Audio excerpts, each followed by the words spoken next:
اور دے دو. یہ عقل کا تقاضا ہے.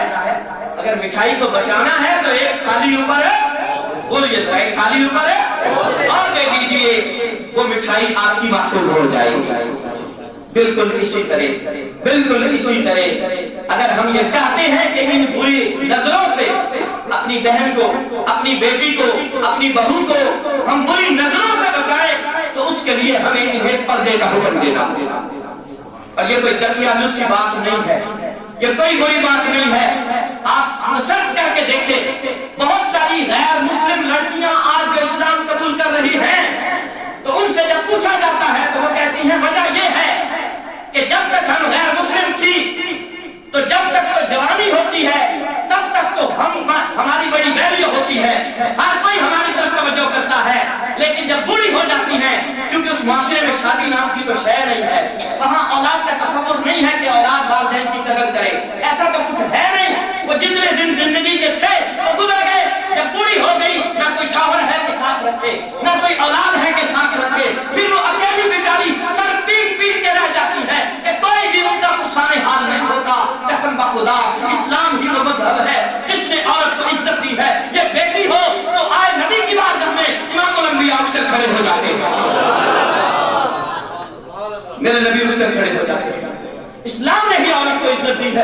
جی ہاں, یہی عورت جب بہن کی صورت میں آئے تو میرا نبی اس کی اتنی تکریم کرتا ہے کہ ایک غزوے کے موقع پر حضور علیہ السلام کی بہن رضائی بہن جس نے سرکار کے ساتھ دودھ پیا تھا, حضرت حلیمہ کی بیٹی حضرت شیمہ, وہ حضور کی بارگاہ میں آتی ہے تو نبی رحمت علیہ السلام کو پتا چلا. توجہ سے سنیے گا بات. حضور کو پتا چلا تو نبی کریم علیہ السلام دوڑ کر آگے تشریف لے گئے, اپنی چادر اتاری اور اپنی بہن شیمہ کے اوپر کرائی, اور پھر حضور نے فرمایا توجہ, پھر حضور نے فرمایا شیمہ کیوں آنا ہوا؟ عرض کی بھائی جان ہمارے قبیلے کے کچھ لوگ قیدی ہو گئے ہیں, میں سفارش لے کے آئی ہوں کہ آپ ان کو چھوڑ دیں.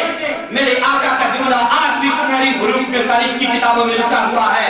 رسول اللہ نے بہن کا مان بڑھاتے ہوئے, بہن کو عزت اور احترام دیتے ہوئے, اور وہ بہن بھی سگی نہیں ہے, صرف دودھ والی بہن ہے. رسول اللہ فرماتے ہیں شیمہ تو نے آنے کی تکلیف کیوں کی, پیغام بھیج دیتی تیرا بھائی پھر بھی چھوڑ دے.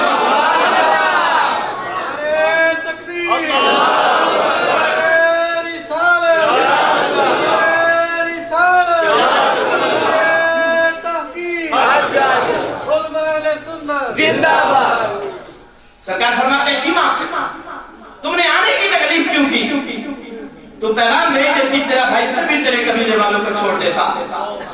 پھر جب حضرت شیمہ جانے لگی تو نبی رحمت صلی اللہ علیہ وسلم نے بکریوں کا ایک ریوڑ اور بہت سارے کپڑے اپنی بہن کو تحفے میں عطا فرمائے. ریوڑ اور بہت سارے کپڑے تحفے میں دیے. اور ہم جیسے بھائیوں کو بھی حضور نے کوئی درس دیا ہے. میں ان بھائیوں سے مخاطب ہوں جن کے والدین دنیا سے چلے گئے اور آج ان کی بہنیں بیچاری بھابھیوں کا منہ تکتی رہتی ہیں کہ بھابھی کوئی سوٹ پرانا اتارے تو میں بھی پہن لیتا ہوں. جی ہاں ایسے ہی ہے. خدا اب جب بہنیں تمہارے گھر آتی ہیں نا تو وہی دیکھ کے آتی ہے کہ کاش جس طرح جاتی ہوئی تو ابو اپنے خرچے میں سے, چاہے وہ پرانا ہی نوٹ ہوتا تھا, وہ کپڑے والی تھیلی میں کانپتے ہاتھوں کے ساتھ وہ 100 ہی نکال کے ابا دیتا تھا, سر کے ہاتھ پھیرتا تھا, بیٹی میرے پاس یہی ہے. امی بھی کہیں تکیے سے نکال کے لے آتی تھی, بیٹا میرے پاس یہی ہے. آج آنے والی بہن اس 100 کو ترستی ہے کہ میرا بھائی کاش مجھے بھی جاتے ہوئے وہ دے. لیکن افسوس ہمیں تو اس چیز کی فکر ہی نہیں ہے, ہمیں تو اس چیز کی پرواہ ہی نہیں ہے. آج کل بہنوں سے تعلقات, بہنوں سے رشتہ داریاں توڑ لی جاتی ہیں یہ کہہ کر کہ بہنیں حصہ مانگتی ہیں, بہنیں حصہ مانگتی ہیں. کیا خدا کو جان نہیں دیں گے؟ کیا منہ دکھاؤ گے رب کو کہ جب ہم بہنوں کا حصہ مانگ کے کیا جو ہے نا وہ کتنے مالدار ہو جائیں گے, کتنے مالدار ہو جائیں گے بہنوں کا حصہ مانگ کر. اب میں یہاں رک کر یہ بھی کہنا ضروری سمجھتا ہوں، والدین سے، بزرگوں سے میری گزارش ہے، جب جائیداد تقسیم کرنے لگے تو بیٹیوں کو محروم نہ کریں۔ بیٹی نہ بھی لینا چاہے تب بھی دو، بیٹی محروم نہ کریں بیٹیوں کو۔ کیوں؟ اس لیے کہ قرآن کا بھی یہی فرمان ہے، مصطفیٰ کا بھی یہی فرمان ہے، جو ان کا حصہ شریعت نے مقرر کیا ہے وہ انہیں لازمی دو، ضرور دو انہیں۔ میں آگے بڑھوں، اسلام نے عورت کو مقام دیا ہے، مرتبہ دیا ہے۔ یہی عورت جب بیوی کے روپ میں آتی ہے، خدا کی قسم مغرب کی ساری ہسٹری پڑھ کے دیکھو، کسی دین نے بیوی کو مقام اور مرتبہ نہیں دیا سوائے دین اسلام کے۔ اسلام نے اپنی زوجہ کو بھی حقوق عطا فرمائے ہیں، اور کیسے حقوق؟ ان حقوق میں جاؤں گا تو بات دور نکل جائے گی۔ میرے آقا علیہ السلام کا ایک عمل آپ کے سامنے رکھ رہا ہوں بس۔ نبی کریم علیہ السلام ایک دن گھر آئے، حضرت عائشہ صدیقہ رضی اللہ تعالی عنہا ایک پیالے میں پانی نوش کر رہی تھی۔ میرے آقا نے ہمیں یہ بھی سکھایا ہے کہ میاں بیوی کے درمیان محبت یوں ہونی چاہیے جیسے میرے اور عائشہ کے درمیان، یوں محبت ہونی چاہیے۔ آقا علیہ السلام نے بول کر کہا، عائشہ سارا پانی نہ پی جانا، کچھ میرے لیے بھی بچانا۔ مجھے بتاؤ کیا گھر میں پانی نہیں کھاؤ؟ بتاؤ نا یار، کیا گھر میں اور پانی نہیں کھا؟ ہو جانا پانی۔ لیکن یہ محبت ہے جو میرا نبی ہمیں سکھا رہا ہے۔ میاں بیوی کے درمیان یوں انڈرسٹینڈنگ ہونی چاہیے، یوں پیار ہونا چاہیے۔ اور آج ہر دوسرے گھر میں طلاق کی بات ہو رہی ہے، ہر چوتھا گھر کچہری میں پہنچا ہوا ہے۔ اوپر سے ریت کی کسر ان وکیلوں نے اور رسی کا نویسوں نے جہنم میں نکال دی ہے۔ وہ بیچارہ اس کو پتہ نہیں ہوتا کتنی لکھنی ہے کتنی نہیں، وہ ایک ہی بات کرتا ہے، وہ تینوں لکھ کے اوپر بورڈ لگا دیتا ہے۔ لوگوں کے گھر برباد ہو جاتے ہیں، انہوں نے پیسے بٹورنے ہوتے ہیں۔ اس چیز سے کیا؟ کوئی سکھانے والا نہیں، کوئی سمجھانے والا نہیں، کوئی بتانے والا نہیں، ہر ایک اس جناب سلٹ کی آگ پہ تیل ڈالنے کا کام کرتا ہے۔ کوئی ایسا نہیں ہوا زمانے میں، کوئی ایسا بھی نظر آئے گا آپ کو، اللہ ماشاءاللہ تھوڑے لوگ ہوں گے جو سلو کروانے کے چکر میں ہوتے ہیں، ورنہ ساروں کی یہی کوشش ہوتی ہے کہ ان کا گھر برباد ہونا چاہیے۔ رسول اللہ علیہ السلام نے جب یہ کہا، حضرت عائشہ صدیقہ نے جتنا پانی پی لیا تھا اس کے بعد گھونٹ بھی نہیں بھرا، سرکار کے لیے پانی چھوڑ دیا۔ اگلی بات، پیارے آقا علیہ السلام تشریف لائے، اس پیالے کو پکڑا اور فرمایا، عائشہ تم نے کدھر سے پیا تھا؟ میں بھی ادھر سے منہ لگا کر پیوں گا۔ تم نے کدھر سے پیا تھا؟ میں بھی ادھر سے منہ لگا کے پیوں گا۔ جن گھروں میں جھگڑے ہیں وہ آپ کو قیمتی مشورہ دیے جا رہا ہے۔ ایک دن کر کے دیکھو، آپ گھر میں آئے اور اپنی زوجہ کے ساتھ یوں محبت کا سلوک کر کے تو دیکھو یار، بات بات پہ لڑنا، بات بات پہ جھگڑنا، آج ناشتہ ٹائم سے تیار نہیں، آج کھانا ٹائم سے تیار نہیں۔ ایک دن کے لیے اسے ریسٹ دو، 4-5 بچوں کو بھی سنبھالو، ساتھ میں گھر کی صفائی بھی کرو، ساتھ میں کھانا بھی پکاؤ، اکڑ ٹکانے آ جائے۔ اب کسی کے دل میں یہ نہ آ جائے کہ میں صرف عورتوں کی طرفداری کر رہا ہوں، نہیں، ایسا نہیں ہے۔ ایسی عورتیں، ایسی خواتین جنہیں شوہر کی قدر نہیں کرنا آتی، ان کو بھی سکھایا جائے اور سمجھایا جائے۔ اور ان کے لیے میں ایک ہی حدیث پیش کرتا ہوں، لے جا کے گھر میں بتا دیجئے گا۔ میرے آقا علیہ السلام نے ارشاد فرمایا، جو عورت صرف 3 کام کرنے میں کامیاب ہو جائے، 3 کام۔ نمبر 1، نماز روزے کی پابندی کرے۔ نمبر 2، اپنی پاک دامنی کی حفاظت کرے۔ نمبر 3، اپنے شوہر کی فرما برداری کرے۔ میرے آقا کہتے ہیں جنت کے 8 دروازے ہیں، قیامت والے دن آنکھوں سے پکار کر رہی ہوگی، او اللہ کی بندی آ، جس سے چاہے جنت میں چلی جا، جس سے چاہے جنت میں چلی جا۔ مردوں کا تو دین بڑا وسیع ہے نا، عورتوں کا تو دین ہی بڑا سا، بالکل تھوڑا سا دین ہے ان کا۔ پھر سن لیجیے یہ حدیث اور گھر میں سنائیے، بھائی بہنوں بیٹیوں کو سنائیے۔ سرکار نے فرمایا 3 کام کرے عورت، نماز روزے کی پابندی، نمبر 2 پاک دامنی کی حفاظت، نمبر 3 شوہر کی فرما برداری۔ آقا فرماتے ہیں قیامت والے دن جنت کے 8 دروازوں پر پکار پڑے گی، جس چاہے جنت میں چلی جائے، جس سے چاہے جنت میں چلی جائے۔ اور یہ ناقص العقل ہیں۔ سب سے بڑی ان کے اندر کمی یہ ہے کہ مرد کی تعریف نہیں کر پاتی، انہوں نے ہمیشہ نقص نکالنا ہوتا ہے، اچھی سے اچھی بھی چیز ملا ہوگی تو کہیں نہیں ہے تو نہیں میں دیو کیسی ناقص العقل ہے نا۔ اور مرد کو چاہیے کہ اس ناقص العقل ہونے کے ساتھ ہی گزارا کرے۔ اس سرکار کا فرمان ہے یہ ٹیڑھی پسلی سے پیدا کی گئی ہے، پسلی سیدھی نہیں ہو سکتی، یہ ٹیڑھی ہی رہے گی، اس کے اندر کچھ کمیاں کجیاں ہوں گی۔ اب شوہر کو چاہیے کہ کوئی کمیوں کجیوں سے درگزر کر کے اپنی زندگی کو گزارے۔ میں آگے بڑھوں، میں بات کہاں سے چلی تھی اور میری باتیں دور سے دور نکل گئی۔ بات تو میں یہ کر رہا تھا عورت اگر بیٹی کی صورت میں ہو تو مقام اسلام نے دیا ہے، عورت اگر بہن کی صورت میں ہو تو پھر بھی مقام اسلام نے دیا ہے، عورت اگر بیوی کی صورت میں ہو تو رتبہ اسلام نے دیا ہے، اور آخری بات عورت اگر ماں کی صورت میں ہو تو بھی اسلام نے کہا ہے ان الجنت تحت اقدام الامہات۔ اور سنو بڑے بڑے جبوں والوں، کبوں والوں، بڑے بڑے کروفر والوں اور بڑے بڑے لوگوں جو دنیا میں بڑے عہدے کما لیتے ہو، اگر جنت چاہیے تو جنت اللہ نے ماں کے قدموں کے نیچے رکھی ہے، جنت ماں کے قدموں کے نیچے ہے۔ اور جس روپ میں بھی ہو اسے مقام اور مرتبہ اسلام نے عطا فرمایا ہے، اسے عزت اور وقار اسلام نے دیا ہے۔ تو آج کل جب غیر مسلم خواتین مسلمان ہوتی ہیں تو وہ یہ بھی بتاتی ہیں کہ غیر مسلم رہ کر ہم نے کوئی اپنی جناب والا خدمت نہیں پائی، کوئی اپنے لیے ایسی چیز نہیں پائی۔ کہاں کہا جاتا ہے کہ جناب انسانیت کے حقوق، انسانیت کے حقوق دن رات گھنٹوں پیٹتے ہیں، پوری پوری NGOs بنی ہوئی ہیں اس بات پر، ہے نا؟ انسانیت کے حقوق، ہیومن رائٹس، دن رات جناب والا بیٹھ کے ٹی ویوں پر یہ لوگ تبصرے تو کر سکتے ہیں، لیکن انسانیت کو حقوق دلانے والے محمد عربی صلی اللہ علیہ وسلم، حقوق انسانیت کو رسول اللہ نے عطا فرمایا ہے۔ کیا یہ انسانیت کے حقوق نہیں تو کیا؟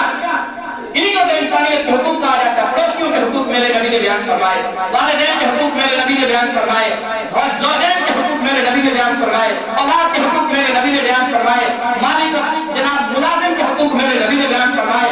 ارے جس محل پر بھی دیکھو انسانیت کے حقوق ہیں وہ جو اسلام نے اور مدینے والے نے عطا فرمائے۔ تو میری بات میں دور نکل گئی، میں کیا کہہ رہا تھا؟ اس پردے کی اہمیت کتنی ہے، وہ خواتین رو رو کے بیان دیتی ہے کہ ہم نے اسلام کو اس لیے قبول کیا کہ پردے ہی کے اندر عظمت ہے، پردے ہی کے اندر عظمت ہے، بغیر پردے کے خاتون کی کوئی بکت نہیں ہوتی، پردے میں عظمت ہے۔ لہذا ہمیں چاہیے کہ ہم اپنے گھروں میں اس چیز کو عام کریں۔ پھر دوسری بات، اپنی بہو بیٹیوں بہنوں پر یہ نظر رکھنا بھی ہماری ذمہ داری ہے۔ ٹھیک ہے، میں یہ نہیں کہتا کہ آپ تعلیم نہ دلوائیں، تعلیم دلوانی ہے، مجبوری ہے ہماری، لیکن کچھ نہ کچھ تو ہمیں کوشش کرنی چاہیے نا۔ ایسے کالج کا انتخاب کریں جہاں پر کو ایجوکیشن نہ ہو، لڑکیوں کی کلاسیں الگ ہو، لڑکوں کی کلاسیں الگ ہو۔ بھائی ضروری ہے نا، یہ کو ایجوکیشن کا تو سارا کچھ ہے، یہ جو کچھ میں آپ کو سنا رہا ہوں، میں مسجد میں بیٹھ کر وہ باتیں کرنا جو ہے نا وہ میرا دل نہیں چاہتا، لیکن حالات کتنے گزر گئے ہیں۔ اہل مغرب کی طرف سے آیا ہے یہ دن ویلنٹائن ڈے، چلے میں اس کی تھوڑی آپ کو تاریخ سنا دوں۔ 3 صدی عیسوی میں ایک عیسائی پادری تھا، اس نے اپنے بادشاہ کی کوئی بے ادبی کر دی، گستاخی کر دی، بادشاہ نے اسے پکڑا اور اسے جیل میں ڈال دیا۔ جیل کا جو سپرینٹینڈنٹ تھا، جیلر، اس جیلر کی لڑکی کے ساتھ اس پادری کی الگ سلیکٹ ہو گئی، اور یہ جیل میں رہتے رہتے اس لڑکی کے عشق میں گرفتار ہو گیا، لڑکی اس کے عشق میں گرفتار ہو گئی 3 صدی کے اندر۔ اور وہ روزانہ جب اس سے ملنے آتی تو ایک پھول اس کے لے کر آتی، اس سے پھول دے جاتے، یہ اس پھول کو لے لیتا۔ جب یہ بات عیسائی بادشاہ تک پہنچی تو اس بادشاہ نے اس پادری کو پھانسی پر چڑھا دیا، قتل کروا دیا، اور جس دن اسے قتل کروایا، پھانسی پہ چڑھایا، وہ تاریخ تھی 14 فروری، اور اس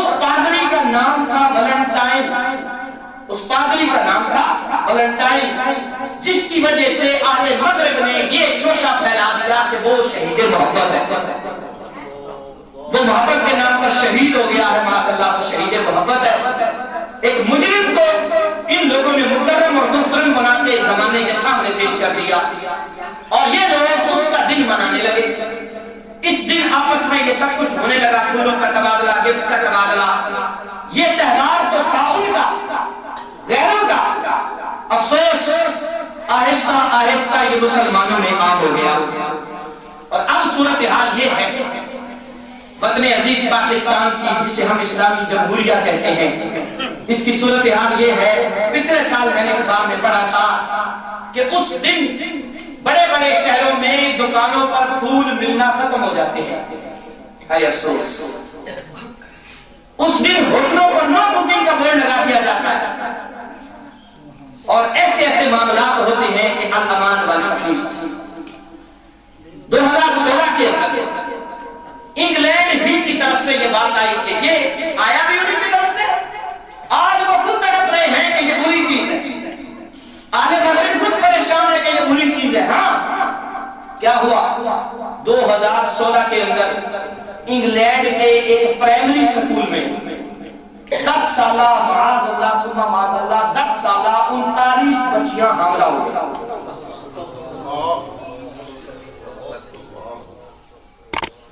الامان والحفیظ۔ یہ بیان کرنے کا مقصد اس کی برائی کو بیان کرنا ہے۔ مرد و عورت کا اختلاط ہوتا ہے جو شریعت میں ناجائز ہے، گناہ ہے، حرام ہے۔ اجنبی مرد اجنبی عورت سے نہیں مل سکتا، کوئی کتنا ہی دن کو تسلی دے۔ میرے نبی کا فرمان سنیے، رسول اللہ فرماتے ہیں جب دو اجنبی مرد و عورت اکٹھے ہوں ان کے پاس تیسرا شیطان ہوتا ہے، ان کے پاس تیسرا شیطان ہوتا ہے۔ اب تسلی دینے کے لیے کیا کیا جاتا ہے؟ یہ میرا منہ بولا بھائی ہے، وہ کہتے ہیں یہ میری منہ بولی بہن ہے، یہ منہ بولے رشتے کیا ایک افسوس کے ساتھ آج کل تو سر جو ہے وہ پانی سر سے گزر گیا، حقیقی رشتوں کا تو خیال نہیں کرتا، تو یہ منہ بولے رشتے کیا ہے؟ لہذا بے رحمی کی طرف جانے سے پہلے ہمیں اپنے حالات کا جائزہ لینا ہے، ہمیں پردے کی طرف اپنے آپ کو مائل کرنا ہے۔ مردوں کو چاہیے کہ وہ اپنی نگاہوں کو نیچا رکھیں، یہ میرے نبی کا فرمان ہے۔ انعام کیا ملے گا؟ سنو، رسول اللہ علیہ السلام فرماتے ہیں اگر پہلی نظر اٹھ گئی بھولے سے کسی عورت پر پڑ گئی تو وہ معاف ہے، دوسری نظر جان بوجھ کر نہ اٹھائے۔ پہلی نظر بھولے سے پڑ گئی تو معاف ہے، دوسری نظر جان بوجھ کر نہ اٹھائے۔ جو اس پر عمل کرے گا، آقا فرماتے ہیں عبادت میں وہ لذت نصیب ہوگی جو کسی شے میں نصیب نہیں ہوگی، وہ لذت آئے گی عبادت میں جو کسی شے میں نصیب نہیں ہوتی۔ آج یہ بھی ہمارا بڑا مسئلہ ہے، ہم رونا روتے ہیں جی نماز پڑھتا ہوں لیکن نماز میں دل نہیں لگتا، سکون نہیں ملتا، نماز میں آج بھی سکون ہے، نماز آج بھی برائیوں سے روکتی ہے۔ مسئلہ وہی ہے، ہم وہ نماز نہیں پڑھتے جو علی المرتضیٰ پڑھا کرتے تھے، ہم وہ نماز نہیں پڑھتے جو نماز خواجہ حسن بصری پڑھا کرتے تھے۔ ہماری نماز وہ نماز نہیں ہے جس نماز کے 2 نفل پڑھ کے رابعہ بصریہ دعا کرتی ہے اللہ تبارک و تعالیٰ مردے گھوڑے کو پھر سے زندہ فرما دیتا ہے، صرف 2 نفلوں کے بعد دعا کرتی ہے، مردہ گھوڑا اٹھ کر زندہ ہو جاتا ہے۔ ہماری وہ نمازیں نہیں رہی، وہ نماز پڑھتے تھے تو انہیں نماز میں کسی شے کا خیال نہیں آتا تھا، وہ اللہ کے حضور حاضر ہوتے تھے۔ ہم نماز پڑھتے ہیں، ہمیں ساری بھولی ہوئی باتیں نماز میں یاد آ جاتی ہیں۔ سیدنا علی المرتضیٰ رضی اللہ تعالی عنہ کو پنڈلی میں تیر لگ گیا، تیر نکالتے ہیں بڑی تکلیف ہوتی ہے۔ کسی نے کہا آپ جب نماز میں ہوتے ہیں تو آپ کو دنیا کی کوئی خبر نہیں ہوتی اس وقت نکالنے کی، خدا کی قسم ایسے ہی ہوا۔ مولا علی کرم اللہ تعالی وجہہ الکریم جب نماز کے لیے کھڑے ہوئے تو آپ نماز میں تھے اور پنڈلی سے تیر کھینچ لیا گیا۔ جب نماز سے فارغ ہوئے تو مصلی پر خون، فرمایا یہ خون کہاں سے آیا؟ کہا حضور ہم نے تیر نکال لیا۔ قسم اٹھا کے کہا خدا کی قسم مجھے تو پتہ ہی نہیں چلا۔ نعرہ تکبیر، نعرہ رسالت، نعرہ حیدری، نعرہ محدث اعظم پاکستان، علماء اہل سنت۔ میرے میٹھے میٹھے اسلامی بھائیوں، ہماری وہ نماز نہیں ہے، ہماری وہ تلاوت قرآن نہیں ہے۔ وہ تلاوت قرآن کرتے تھے تو انہیں معنی اور مفہوم کا پتہ چلتا تھا، ادھر سے تلاوت قرآن ہوتی تھی، ادھر سے آنسوؤں کی جھڑی لگ جاتی تھی۔ جی ہاں، ایسے لوگ بھی آئے ہیں کہ صرف قرآن کی چند آیتوں کی تلاوت کی وجہ سے ان کی روح ہی کب سے انسلی سے برباد کر دی، قرآن سننے کی وجہ سے اور قرآن پڑھنے کی وجہ سے۔ قرآن تو سیدنا فاروق اعظم بھی نماز میں پڑھا کرتے تھے۔ میں اپنے جو ہے نا وہ طبقے سے بھی تھوڑا بات کروں گا۔ نماز میں قرآن میں بھی پڑھتا ہوں، نماز میں قرآن تو قاری صاحب بھی پڑھتے ہیں، لیکن ہمیں وہ مقام اور مرتبہ نہیں ملا کہ ہمارے پیچھے نماز پڑھنے والا کوئی سدھر جائے۔ فاروق اعظم کا مبارک زمانہ ہے اور اس وقت خواتین بھی مسجد میں آ کے نماز پڑھتی تھی۔ ایک عورت مسجد میں آ کے نماز پڑھتی ہے، جب باہر نکلتی ہے تو ایک نوجوان اس عورت پر فریفتہ ہو گیا اور چھا ہو کے کھڑا ہو جاتا ہے۔ وہ بیوی بھی کوئی آج کے زمانے کی ماڈرن عورت تو تھی نہیں جو اس سے موبائل کا تحفہ مانگ لیتی۔ اس نے کہا اگر تو واقعی مجھ سے نکاح کرنا چاہتا ہے، مجھ سے محبت کرتا ہے تو میری ایک شرط ہے، اس کو پورا کر پھر دیکھا جائے گا۔ کہا کون سی؟ اس نے کہا فاروق اعظم کے پیچھے 40 دن تک 5 نمازیں باجماعت ادا کرنی ہے۔ 40 نمازیں باجماعت فاروق اعظم کے پیچھے پڑھنی ہے، ایک بھی نماز چھوٹنی نہیں چاہیے۔ اس نوجوان نے پڑھنی شروع کر دی، محبت میں مارا کیا نہ کرتا، جو نماز پڑھتا ہے کن کے پیچھے؟ اس فاروق اعظم کے پیچھے جس کے بارے میں نبی علیہ السلام نے فرمایا میرے بعد کوئی نبی ہوتا تو عمر بن خطاب ہوتا۔ اس فاروق اعظم کے پیچھے جس کے بارے میں رسول اللہ نے فرمایا میرے اوپر سے تو شیطان بھی ڈرتا ہے، گلی چھوڑ کے بھاگ جاتا ہے۔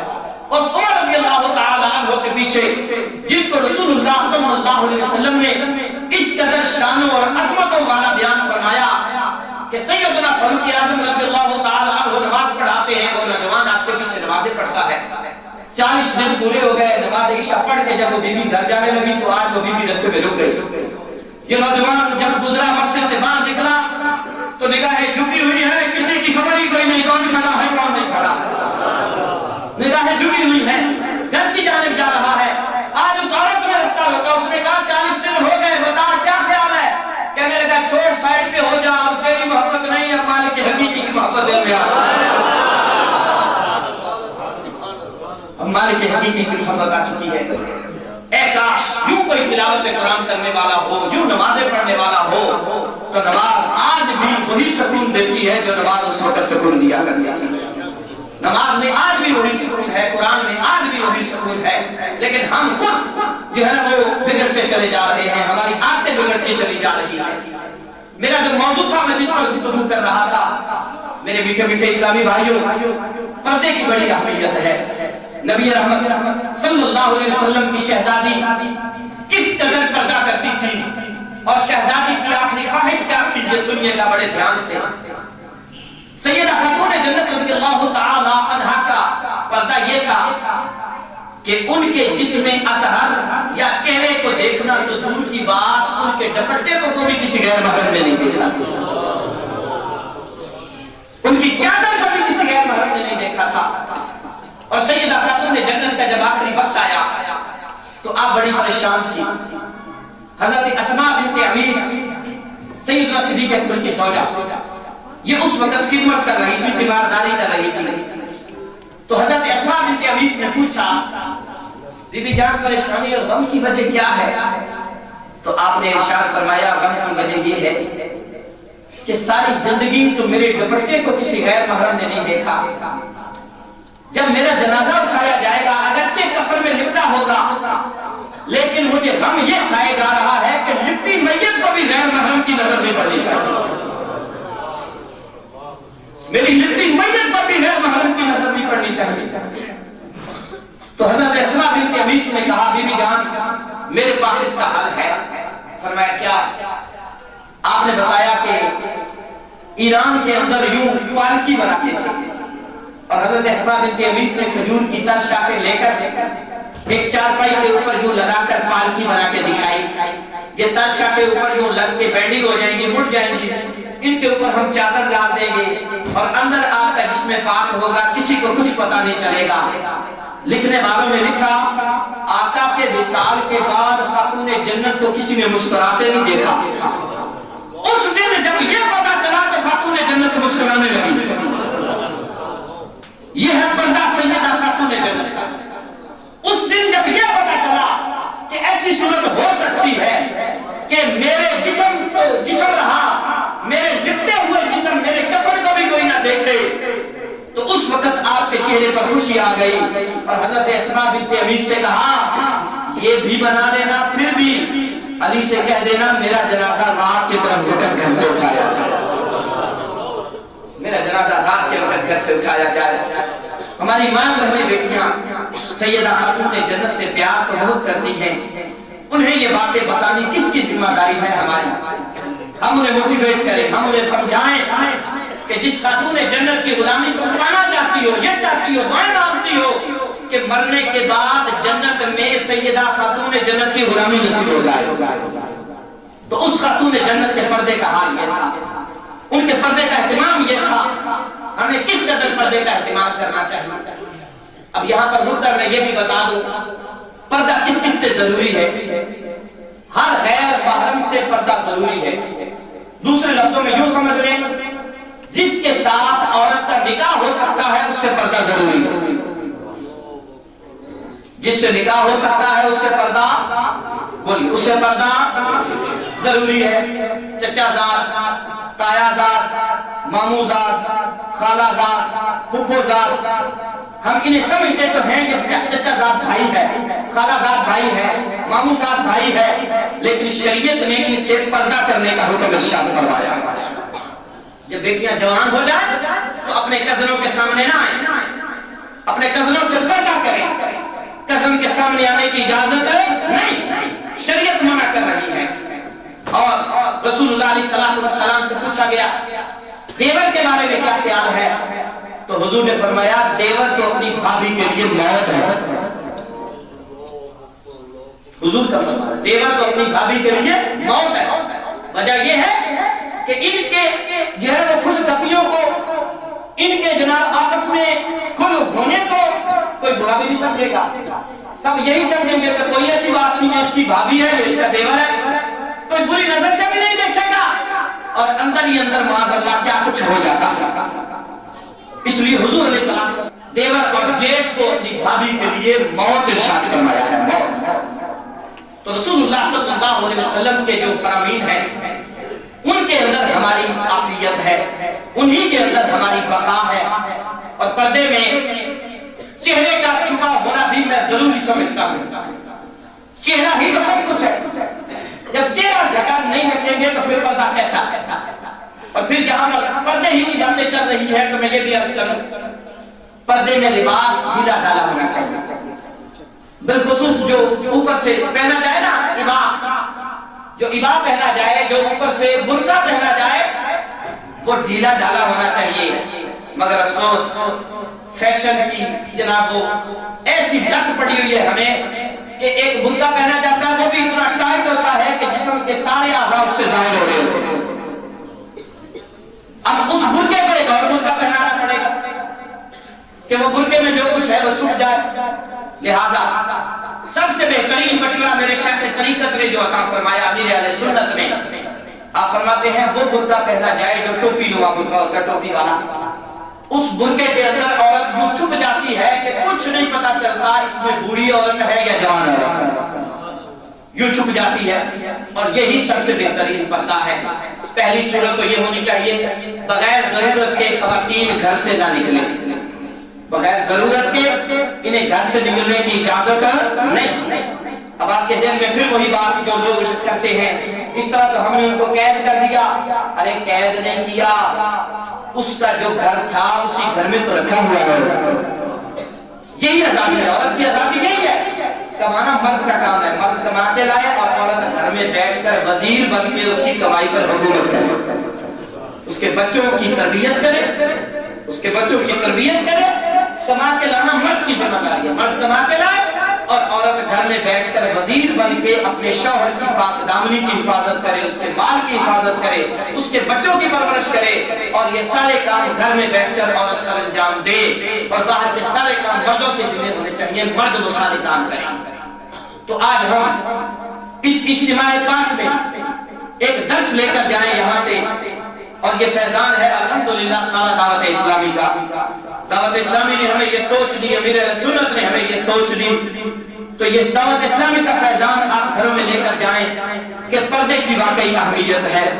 کوئی دقیانوسی سوچ نہیں، کوئی پرانی سوچ نہیں، پردہ آج بھی اتنی اہمیت کا حامل ہے جتنا 1400 سال پہلے اہمیت کا حامل تھا۔ پردہ آج بھی اتنا ہی ضروری ہے جتنا آج سے پہلے ضروری تھا۔ پردہ کریں خواتین، جب بھی بچی جوان ہو جائے تو اس کے لیے ضروری ہے کہ وہ پردہ کرے، اور کسی غیر محرم کے آگے بے پردہ آنے کی اجازت نہیں ہے۔ یہ گھروں میں جا کر ہم پیار سے محبت سے یہ بات سکھائیں، پردہ کرائیں، اور ساتھ ہی ساتھ یہ دن جو آنے والا ہے، بے خودگی والا، برائی والا، برائی کی دعوت دینے والا، ہم یہاں مل کر انشاءاللہ کا نعرہ لگا کر کہیں گے ہم اس دن کا بائیکاٹ کرتے ہیں، ہمارا اس دن سے کوئی تعلق نہیں ہے، ہمارا اس سے کوئی تعلق نہیں ہے، ہم مسلمان ہیں، ہم وہی تہوار منائیں گے جو تہوار منانے کا ہمیں رسول اللہ نے حکم ارشاد فرمایا۔ ہم غیروں کے تہوار نہیں مناتے، ہم برے تہوار نہیں مناتے، ہم برے تہواروں کو اپنے اندر رواج نہیں دیتے، ہم حیا والے ہیں۔ حیا ایمان کا شعبہ ہے، حیا الحیاء شعبۃ من الایمان، حیا ایمان کا شعبہ ہے۔ پھر فرمایا جب بندہ بے حیا ہو جائے نا، آقا فرماتے ہیں اذا فات الحیاء فاصنع ما شئت، جب بے حیا ہو جائے تو پھر جو جی چاہے گا، جب بے حیا ہو جائے تو پھر جو جی چاہے گا۔ لیکن جب تک اللہ تبارک و تعالیٰ نے کرم نوازی فرمائی ہے، ہمیں مومنانہ صفت عطا فرمائی ہے حیا، ہم انشاءاللہ تعالیٰ اس پر ضرور عمل کریں گے انشاءاللہ۔ اور میرے آقا کی حیا کیسی تھی، سبحان اللہ۔ سید عائشہ صدیقہ رضی اللہ تعالیٰ عنہ فرماتی ہے، میں اپنی گفتگو سمیٹنے لگا ہوں، حضرت سید عائشہ صدیقہ فرماتی ہیں سب سے زیادہ حیا والی ہوتی ہے کنواری لڑکی، سب سے زیادہ حیا والی ہوتی ہے کنواری لڑکی۔ اور میرے آقا علیہ الصلوۃ والسلام کی حیا یہ تھی، حضرت عائشہ فرماتی ہیں رضی اللہ تعالی عنہا کنواری عورت سے بھی زیادہ حیا کرنے والے مصطفیٰ کریم صلی اللہ علیہ وسلم، کنواری لڑکی سے بھی زیادہ حیا میرے آقا کرنے والے تھے۔ اور یہی صدقہ حضور کے غلاموں کو ملا، جناب سیدنا عثمان غنی رضی اللہ تعالی عنہ کامل الحیاء والایمان، اتنے حیا میں کامل تھے، اتنے حیا میں کامل تھے کہ آپ بند کمرے میں بھی کپڑے پہن کے غسل فرمایا کرتے تھے، بند کپڑے میں بھی کپڑے پہن کے دامن باندھ کے غسل کرتے تھے۔ جب کسی نے پوچھا بند کمرے میں ضرورت کیا ہوتی ہے، فرمایا باہر لوگوں کا حیا کروں، اندر جا کے رب کا حیا نہ کروں، باہر لوگوں کا حیا کروں، اندر جا کر رب کا حیا نہ کروں۔ کیا وہ لوگ نہیں دیکھ رہے، میرا رب تو مجھے مراقبہ فرما رہا ہے، فرشتے تو ہمیں ہر وقت دیکھ رہے ہیں۔ کرامن کاتبین یعلمون ما تفعلون، کرامن کاتبین ہر وقت ہمارے ساتھ ہے، وہ جانتے ہیں میں کیا کر رہا ہوں، ان کا حیا بھی تو کرنا چاہیے نا ہمیں۔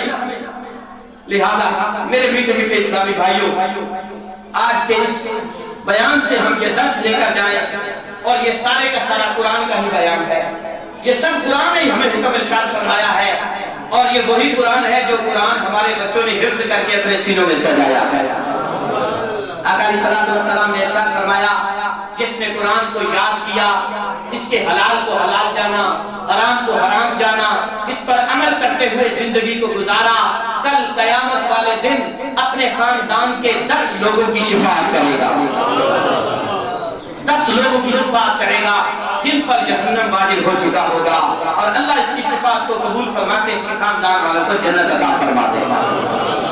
دوسری حدیث بات میں فرمایا وہ حافظ قرآن جس نے قرآن کو اپنے سینے میں رکھا اور اس پر عمل کرتے ہوئے زندگی کو گزارا، کل قیامت کا دن ہوگا، اسے کہا جائے گا جنت کے زینوں پر چڑھنا شروع کر دے، قرآن کو پڑھنا شروع کر دے، جہاں قرآن ختم ہوگا اتنی ساری جنت اللہ نے تمہیں عطا فرما دی۔